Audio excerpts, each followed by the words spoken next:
pumasok tayo, halina't pumasok sa bahay ni Yahweh. Taglay ang dalangin at galak sa puso. Ako'y nagagalak sa paanyayang ganito, sa bahay ni Yahweh ay pumasok tayo. Sa ngalan ng Ama, ng Anak at ng Espiritu Santo. Amen. Sumainyo ang Panginoon. At sumaiyo rin. Mga kapatid, sa araw na ito ating pinagdiriwang ang banal na kapistahan ni San Buenaventura, isang obispo at pantas ng simbahan. Napakaganda po ng kahulugan ng Bonaventure o Buenaventura. Galing po sa dalawang salita. Good fortune. Bona, mabuti. Ventura, ibig sabihin kapalaran. Hindi po ibig sabihin nito swerte lang. Pero ano ang mabuting kapalaran natin? Ay kapag tayo'y nagpapahawak sa kamay ng Diyos. Nung bata daw po si San Buenaventura, siya po ay sakitin. At siya ay nilapit kay San Francisco ng Assisi, siya ay pinagdasal.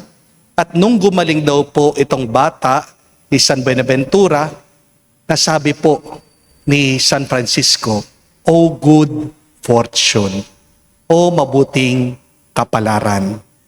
Lahat ng ating biyaya, lahat ng ating natatanggap na mabuti ay hindi nanggagaling dahil lang sa ating sipag, dahil sa ating kakayahan.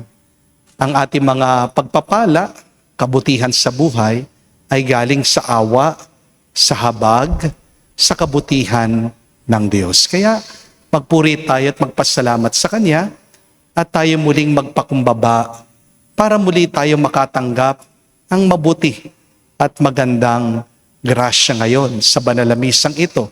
Aminin natin ang napakaraming beses na kung saan hindi natin inuna ang Diyos, inuna natin ang ating sarili. Sa mga pagkakataon ng ating pagkukulang, ngin natin muli ang Kanyang awa. Inaamin ko Sa makapangyarihang Diyos at sa inyo mga kapatid, na lubha akong nagkasala sa isip, sa salita, sa gawa at sa aking pagkukulang. Kaya isinasamo ko sa mahal na Birheng Maria, sa lahat ng mga anghel at mga banal, at sa inyo mga kapatid, na ako'y ipanalangin sa Panginoong ating Diyos. kaawaan tayo na makapangyarihang Diyos. Patawarin tayo sa ating mga kasalanan at patnubayan tayo sa buhay na walang hanggan. Amen. Panginoon, kaawaan mo kami. Panginoon, kaawaan mo kami. Kristo, kaawaan mo kami. Kristo, kaawaan mo kami. Panginoon, kaawaan mo kami. Panginoon, kaawaan mo kami. Manalangin tayo. Ama namin makapangyarihan, sa pagdiriwang namin sa pagsilang sa kalangitan ng obispong si San Buenaventura, umulad nawa kami sa karunungan tinuro niya upang matularan namin ang maalab niyang pag-ibig sa iyo sa pamagitan ni Jesucristo kasama ng Espiritu Santo, magpa sa walang hanggan. Amen.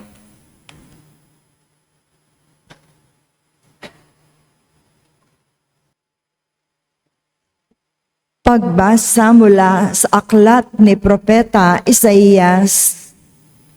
Ito ang sinasabi ng Panginoon, Ikaw, Assyria, ang gagamitin kong pamalo at malupit na kasangkapan ng aking galit. Susuguin ko siya laban sa isang bayang tampalasan, sa bayang kinapopootan ko, upang ito'y wasakin at samsaman ng lahat ng yaman at yurakang parang putik sa lansangan.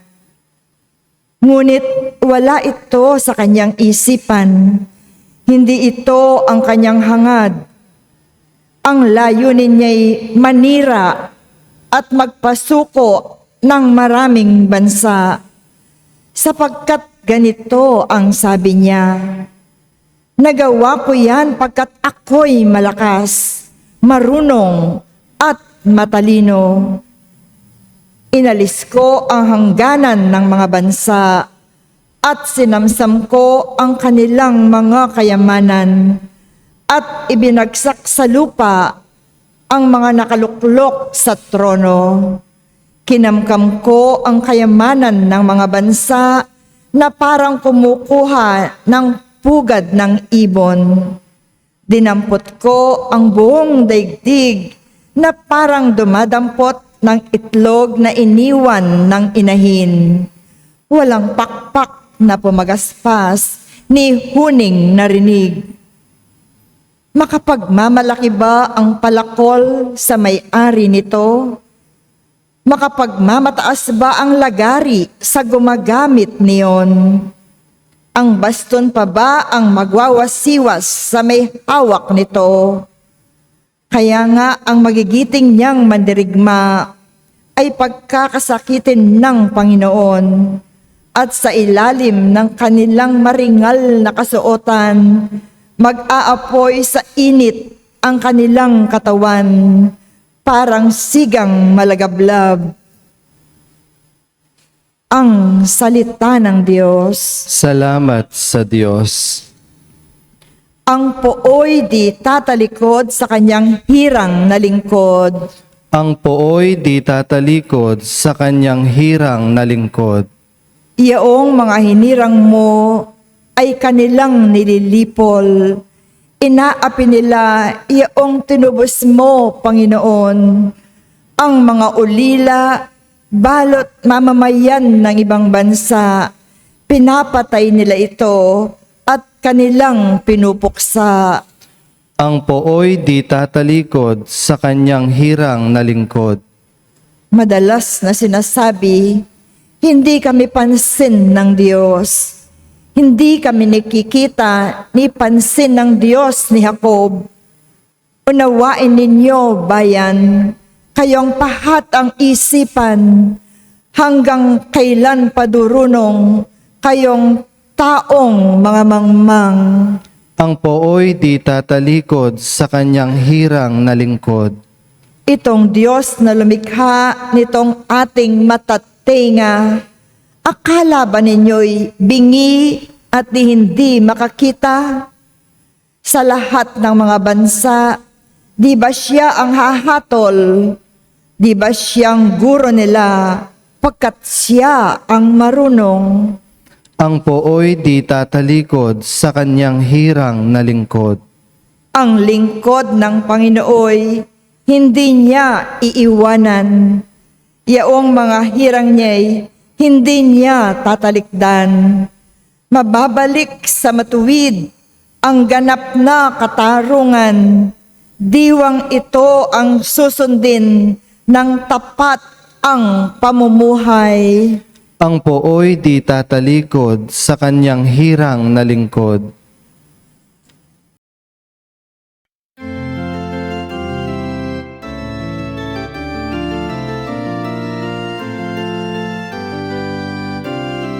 Alleluia, alleluia. Alleluia, alleluia. Alleluia, alleluia. Alleluia, alleluia. Alleluia, alleluia.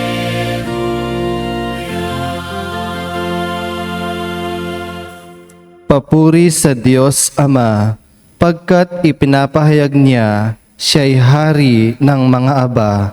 Alleluia, alleluia. Sumainyo ang Panginoon. At sumayo rin. Ang mabuting balita ng Panginoon ayon kay San Mateo. Papuri sa iyo, Panginoon.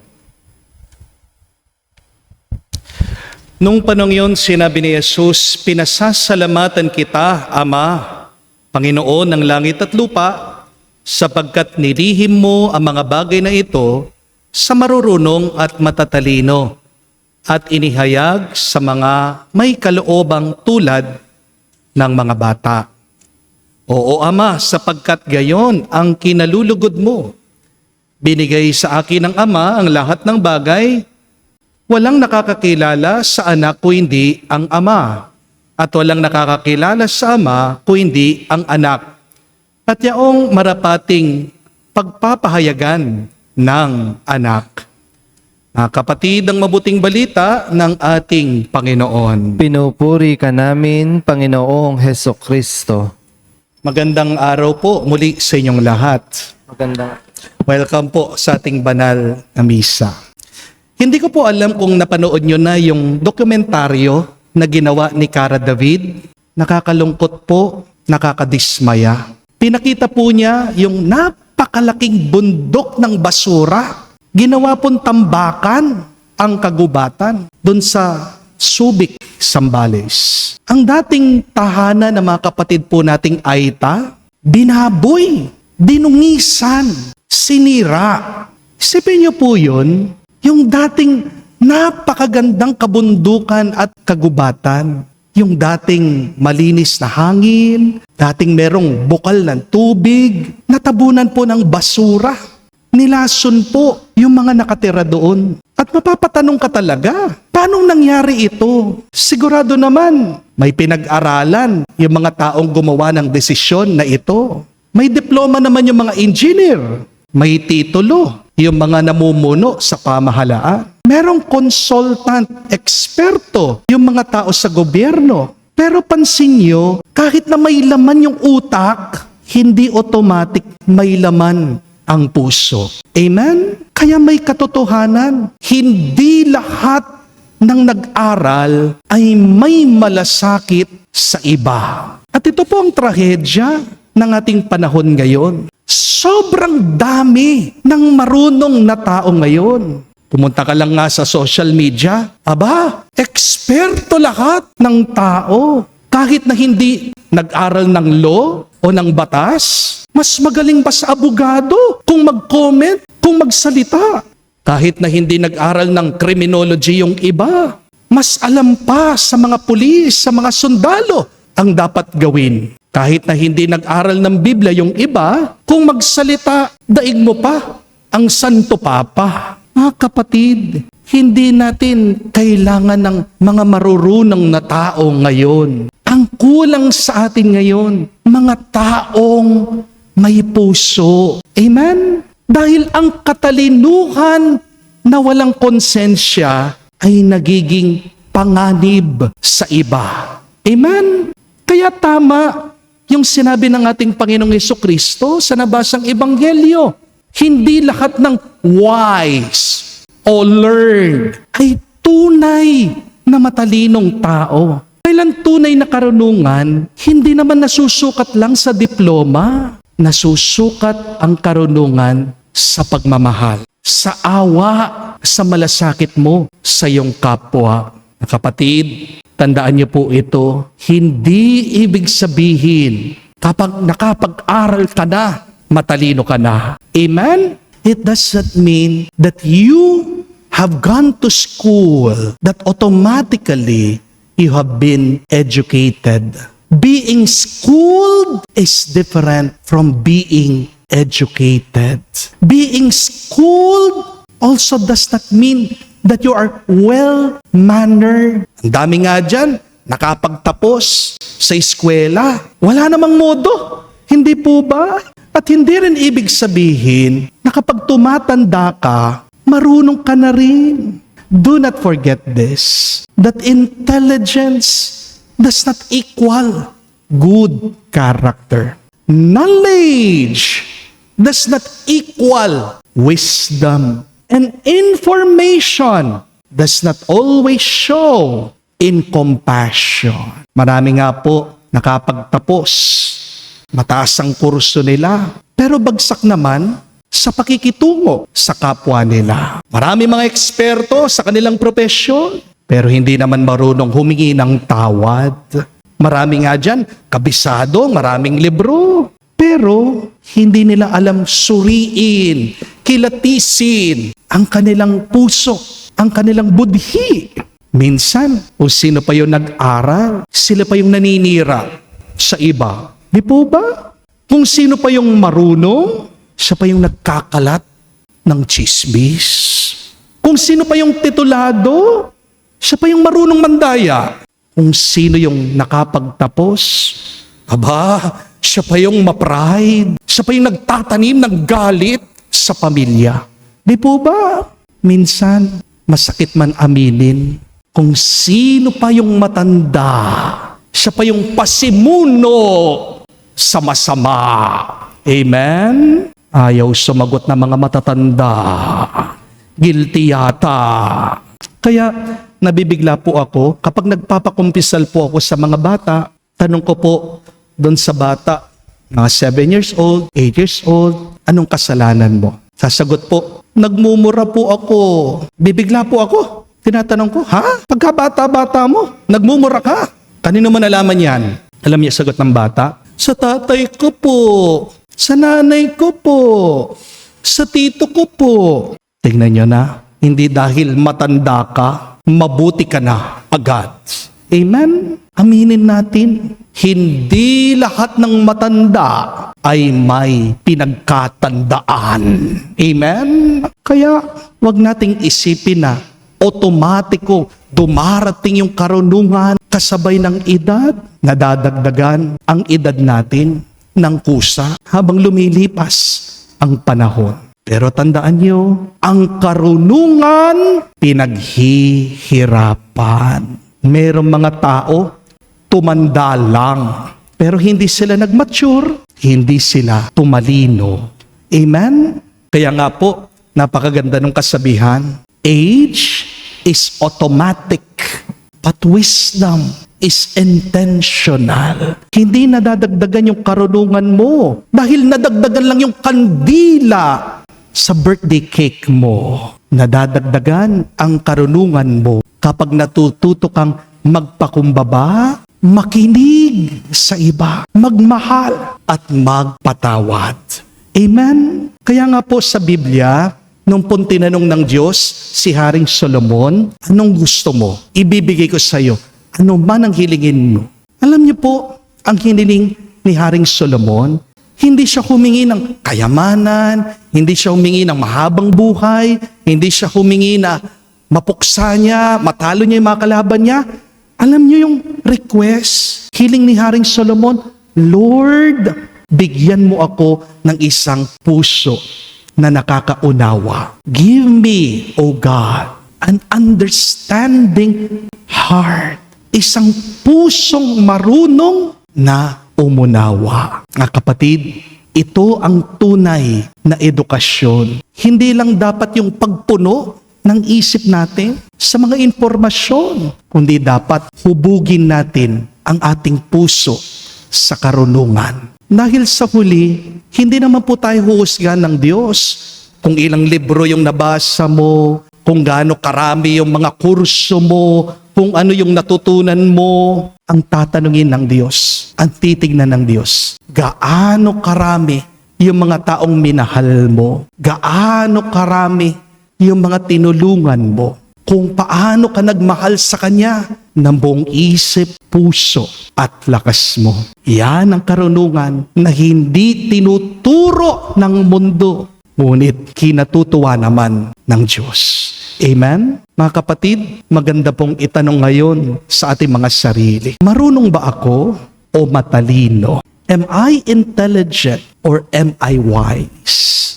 Ang marunong, ginagamit niya yung isip niya para yumaman, para lang sa kanya sarili. Pero yung taong matalino, ginagamit niya yung isip, puso niya, para sa ikabubuti ng iba, para sa paglilingkod sa Diyos. Remember, do not confuse knowledge with wisdom. Because knowledge will help you to make a living, but wisdom will help you to make a life. What are you doing in your life now? Are you just making a living or are you making a life? Magdasal po tayo na habang tumatanda tayo, maging mas matalino tayo, maging mas mapagkumbaba tayo, maging mas mapagmahal tayo sa iba. Huwag sana tayo maghanap buhay lang. Gumawa tayo ng isang mabuti, maganda, banal na buhay.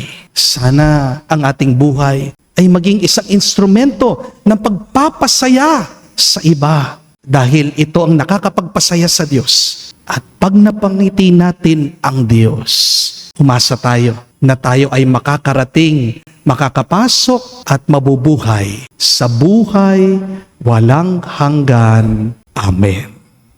Tumayo po tayo, alay po natin ngayon sa Diyos ang ating mga dasal at panalangin.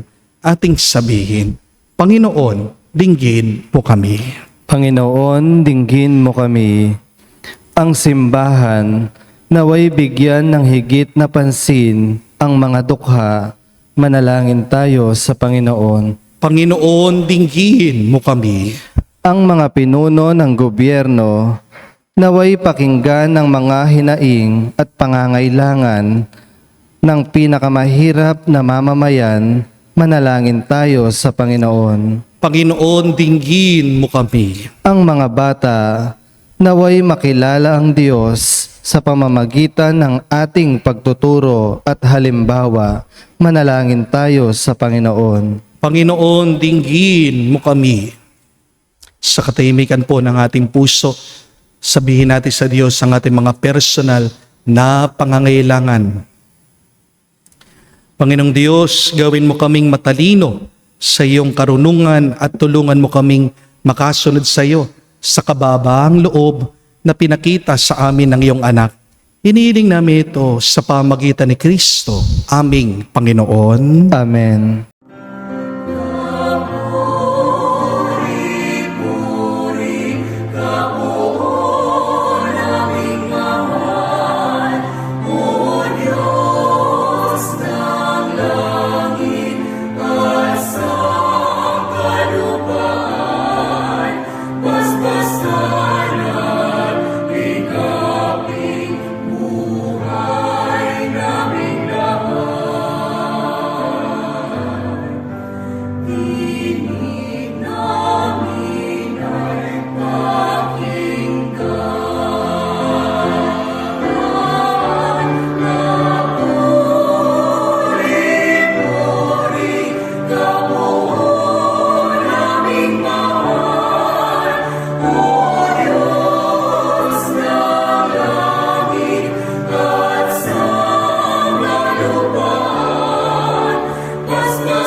Manalangin kayo mga kapatid, para ang ating mga paghahain ay kalugdan ng Diyos, amang makapangyarihan. Tanggapin nawa ng Panginoon itong paghahain sa iyong mga kamay sa kapurihan niya at karangalan sa ating kapakinabangan at sa buong sambayanan niyang banal.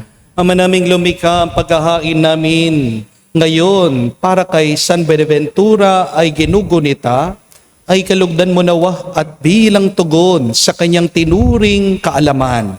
Ikaw ngayon ay aming pinupuri at pinasasalamatan sa pamamagitan ni Jesucristo kasama ng Espiritu Santo, magpa sa walang hanggan. Amen. Sumainyo ang Panginoon. At sumaiyo rin. Itaas sa Diyos sa inyong mga puso at diwa. Itinaas na namin sa Panginoon. Pasalamatan natin ang Panginoong ating Diyos. Marapat na siya ay pasalamatan. Ama naming makapangyarihan, tunay nga marapat ikaw ang aming pasalamatan sa pamagitan ni Jesucristo na aming Panginoon. Ngayon, si San Buenaventura ay pinararangalan sa pamumuhay niyang totoong uliran at pagiging maasahan sa panunungkulan. Kaya't si Jesucristo maasahan sa katapatan ay inihayag sa pangangasiwa sa sambayanan. Ang malasakit na mga ulirang tagapangasiwa noon ay nagpapatuloy na magpahanggang ngayon.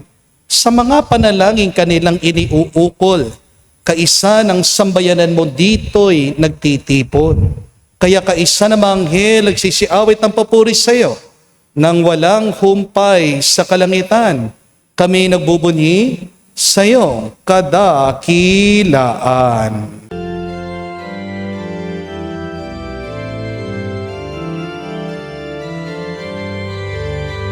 Santo, Santo, Santo, Panginoong Diyos ng mga hukbo, napupuno ang langit at lupa ng kadakilaan mo. Hosana, Hosana, sa kainasan, pinagpalang na paririto sa ngalan ng Panginoon. Hosana, Hosana, sa kainasan.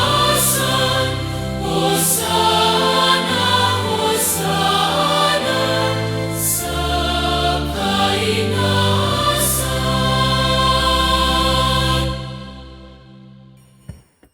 Ama naming banal, ikaw ang bukalan tanang kabanalan. Kaya't sa pamagitan ng iyong Espiritu, gawin mong banal ang mga kaloob na ito upang para sa amin maging katawan at dugo ng aming Panginoong Heso Kristo. Bago niya pinagtiis ang kusang loob na maging handog, hinawakan niyang tinapay, pinasalamatan kanya. Pinaghati-hati niya iyon, inabot sa kanya malagad at sinabi, "Tanggapin ninyong lahat ito at kanin. Ito ang aking katawan na ihahandog para sa inyo."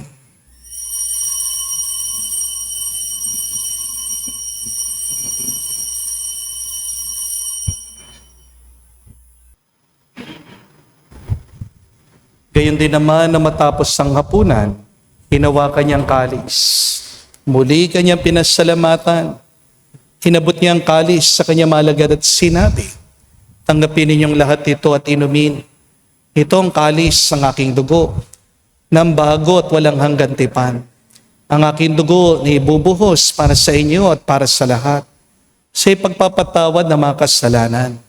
Gawin ninyo ito sa pag-alaala sa akin."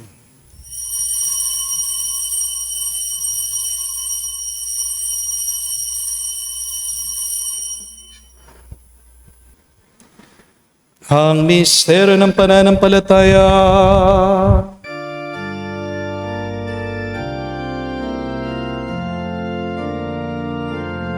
Si Kristo ay namatay, si Kristo ay nabuhay,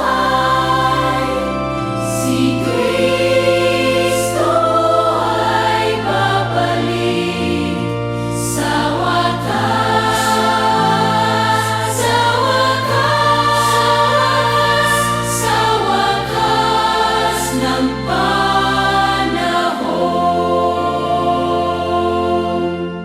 Ama, ginagawa namin ngayon ang pag-alaala sa pagkamatay muling pagkabuhay ng iyong anak. Kaya tinialay namin sa iyong tinapay nagbibigay buhay at ang kalis na nagkakalob ng kaligtasan. Kami nagpapasalamat dahil kami yung minarapat na tumayo sa harap mo para maglingkod sa iyo. Sinasamo namin kami magsalo-salo sa katawan at dugo ni Kristo ay mabuklod sa pagkakaisa sa pamagitan ng Espiritu Santo. Amalingapin mong iyong simbahan, laganap sa buong daigdig. Puspusin mo kami sa pag-ibig. Kaisa ni Leon ang aming Santo Papa, si Florentino aming Arsobispo at ng Tanang Kaparian. Alalahanin mo rin ang aming mga kapatid na nahimlay, na may pag-asang sila'y muling mabubuhay. Gayon din naman lahat ng mga pumanaw. Kawan mo't sila't patuloyin sa iyong kaliwanagan. Kawan mo't pagindapatin kaming lahat na makasalo sa iyong buhay na walang wakas. Kaisa na Mahal na Birhen Maria, Ina ng Diyos. Kaisa ni San Jose, ang kanyang maluwalhating esposo. Kaisa na mga apostol, lahat ng mga banal na namuhay dito sa daigdig na kalugod-lugod sa iyo. May pagdiwang nawa namin ang pagpupuri sa kararangal mo. Sa pamagitan ng iyong anak, aming Panginoong Heso Kristo. Sa pamamagitan ni Kristo, kasama niya at sa Kanya, Lahat ng parangal at papuri ay sa iyo, Diyos Ama, makapangyarihan, kasama ng Espiritu Santo, magpasawalang hanggan. Amen. Amen. Amen.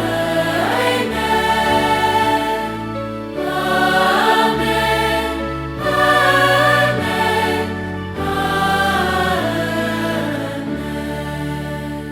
Sa nakagaling na utos sa turo ni Jesus sa Panginoon natin na Diyos, ipahayag natin ang lakas loob.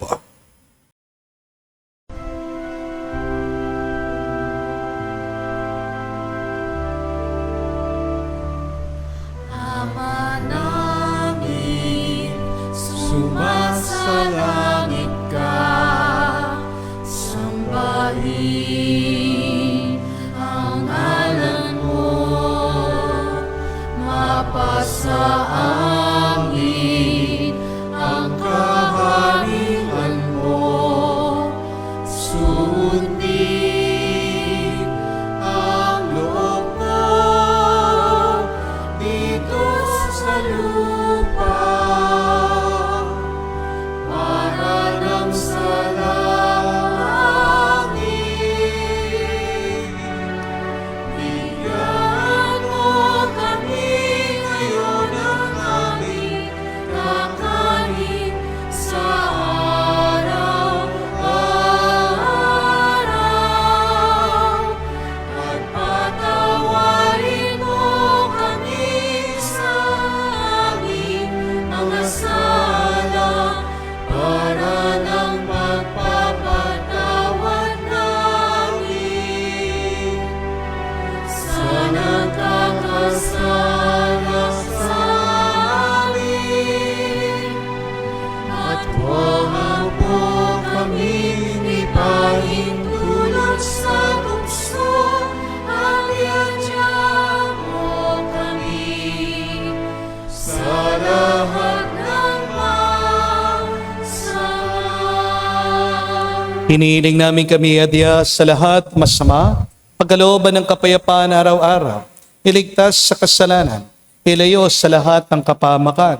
Samantalang aming pinanabikan ang dakilang araw ng pagpapahayag ng tagapagligtas naming si Hesu Kristo. Sapagkat iyo ang kaharian at ang kapangyarihan at ang kapurihan magpakailanman. Amen. Panginoong Hesu Kristo, sinabi mo sa mga apostol, kapayapaan ang iniiwan ko sa inyo, ang aking kapayapaan binibigay ko sa inyo. Tungayan mo ang aming pananampalataya at huwag ang aming pagkakasala.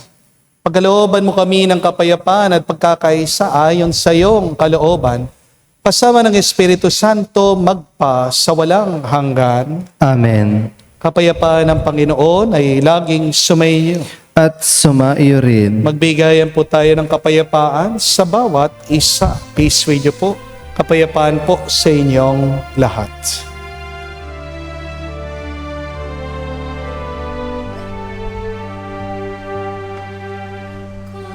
Kordero ng Diyos na nag-aalis ng mga kasalanan ng sanlibutan, maawa ka sa amin. Maawa ka sa amin. Kordero ng Diyos na nag-aalis ng mga kasalanan ng sanlibutan, maawa ka sa amin. Maawa ka sa amin. Kordero ng Diyos na nag-aalis ng mga kasalanan ng sanlibutan, ipagkaloob mo sa amin ang kapayapaan.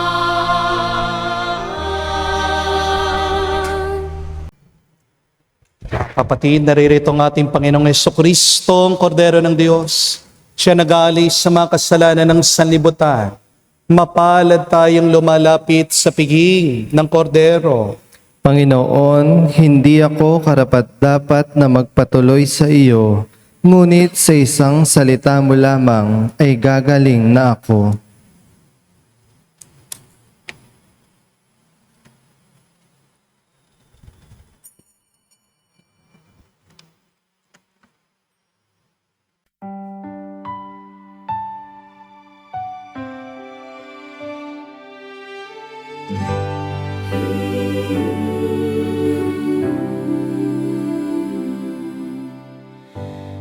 Panginoon, narito ako, pusong bukas sa iyong tawag. Sa bawat hakbang ng aking buhay, ikaw ang ilaw at aking gabay.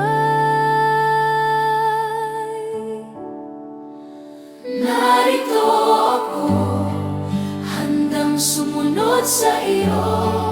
Buong buhay ko'y iniaalay sa iyo. Sa iyong pag-ibig, ako'y maglilingkod. Sa iyong kalooban ako'y tutugon. Ikaw lamang ang susundin ko.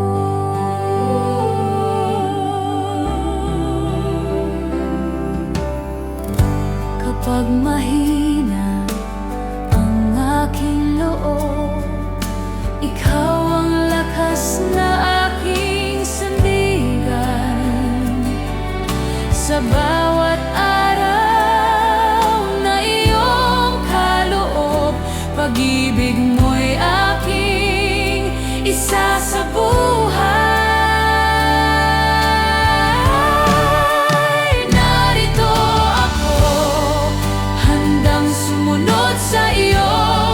Buong buhay ko'y iniaalay sa iyo.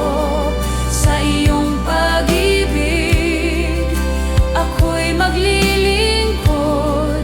Sa iyong kalooban ako'y tutugon. Ikaw lamang ang susundin ko. Narito ako, handang sumunod sa iyo. Buong buhay ko'y iniaalay sa iyo. Sa iyong pag-ibig, ako'y maglilingkod. Sa iyong kalooban ako'y tutugon. Ikaw lamang ang susundin ko.